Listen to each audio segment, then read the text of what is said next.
It's Angela Raincatcher here. It is Sunday, April the 5th, and I'm coming to you this morning from my living room as opposed to the studio.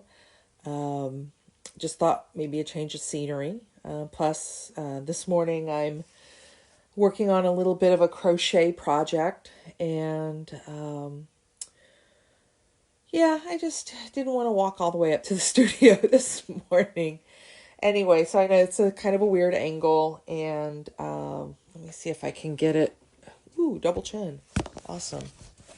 There, maybe that's a little bit better. Okay, there we go. So, yeah, I had a bit of a rough night last night. I had trouble sleeping. I slept for a while, and then I woke up, and then I couldn't get back to sleep. And then when I finally got back to sleep, I just had a whole bunch of like really, just rough dreams. It's kind of like, being an adult. I don't really have nightmares where like there are monsters chasing me or, anything like that. But, when I have a rough dream, it's like I can't get my cell phone to work, or I need to contact somebody, but I can't see, or my teeth are falling out, or like I'm trying to use my Google Maps, or trying to text someone and my fingers are just too big and I can't get anything to work. And so I had one of those dreams last night, but there was like an extra layer of angst on it.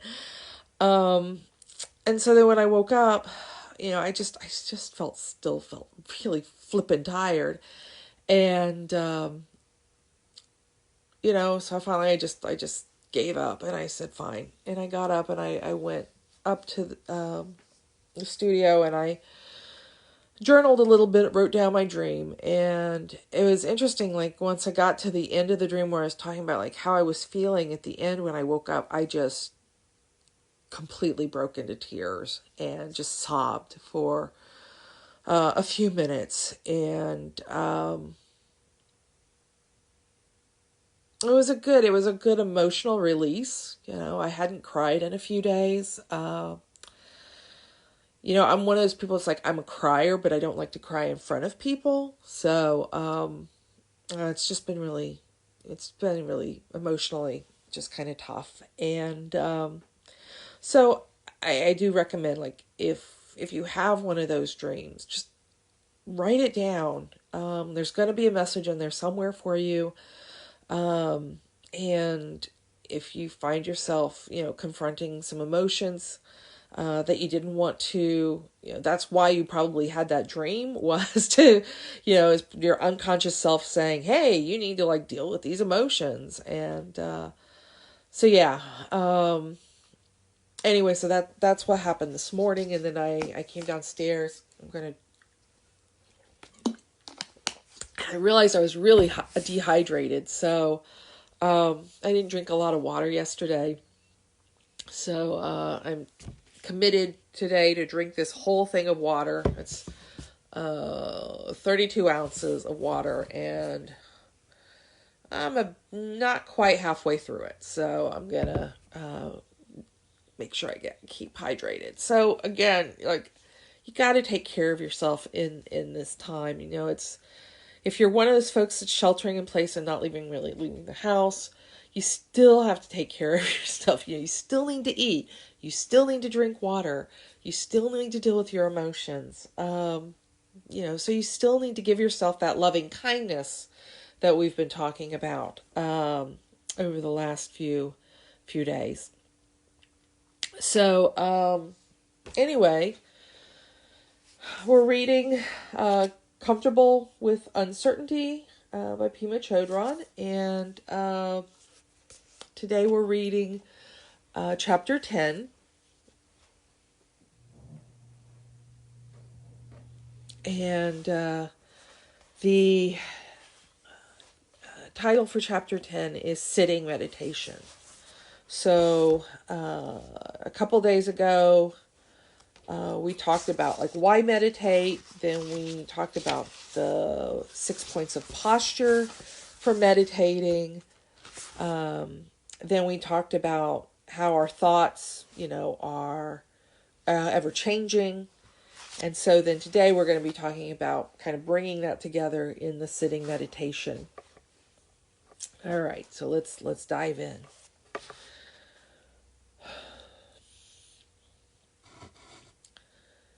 Meditation practice is a formal way in which you can get used to lightening up. I encourage you to follow the instructions precisely, but to be gentle within that form. Let the whole thing be soft. Breathing out, touch your breath as it goes. Sense the breath going out into big space and dissolving. You're not trying to or catch that breath. You're simply relaxing outward with it. There's no particular instruction about what to do during the in-breath. There's nothing to hold on to until the next out-breath.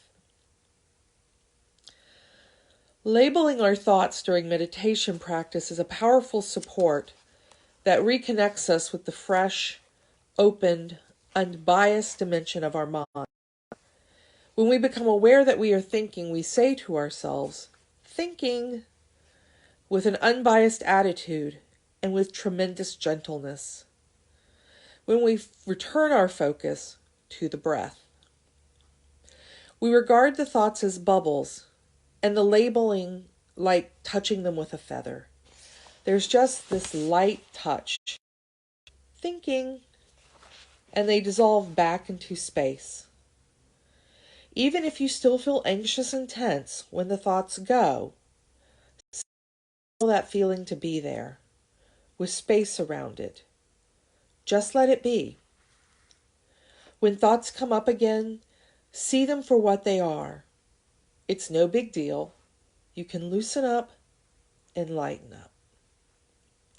Saying, thinking, is an interesting point in the meditation practice. It's the point at which we can consciously train in gentleness and in developing a non-judgmental attitude. Loving kindness is unconditional friendliness. So each time you say to yourself, thinking, you are cultivating unconditional friendliness toward whatever arises in your mind. Since this kind of unconditional compassion is difficult to come by, such a simple and direct method for awakening it is exceedingly precious.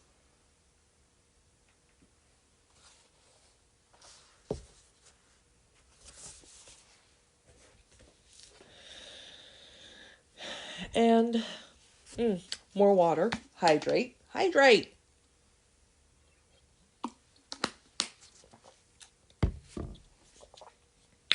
What I want to, what really stood out for me in that reading was how, when we're doing the breathing and we're doing the sitting meditation, that, our thoughts are going to pop up. They're going to swim by. Our brains are going to be distracted.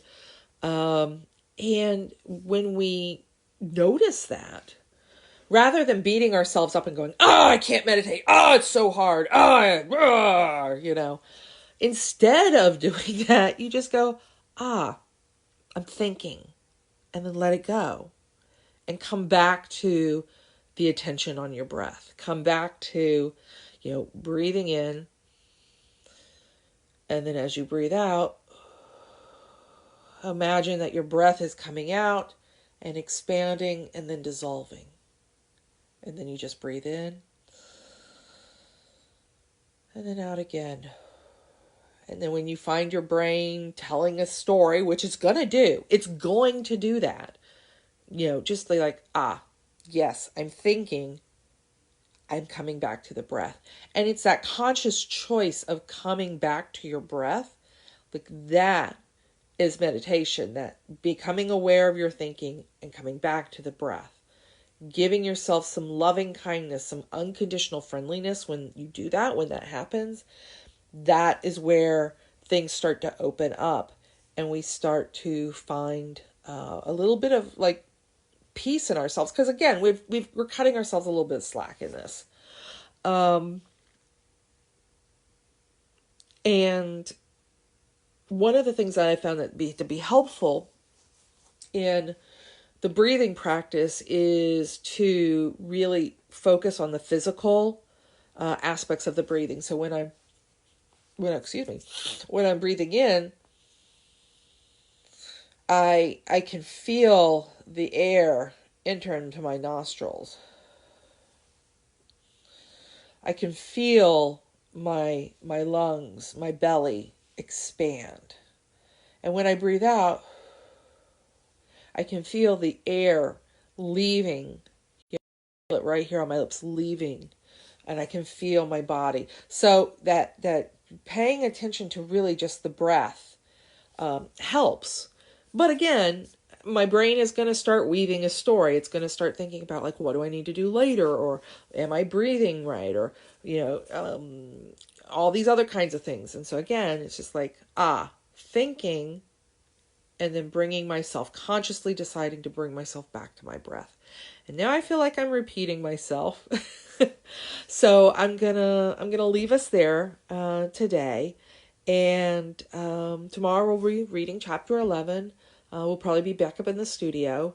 And, before I sign out, I just want to say, like I always do, I love you. I see you. And dear ones, I know that you are suffering. That is why I am here for you.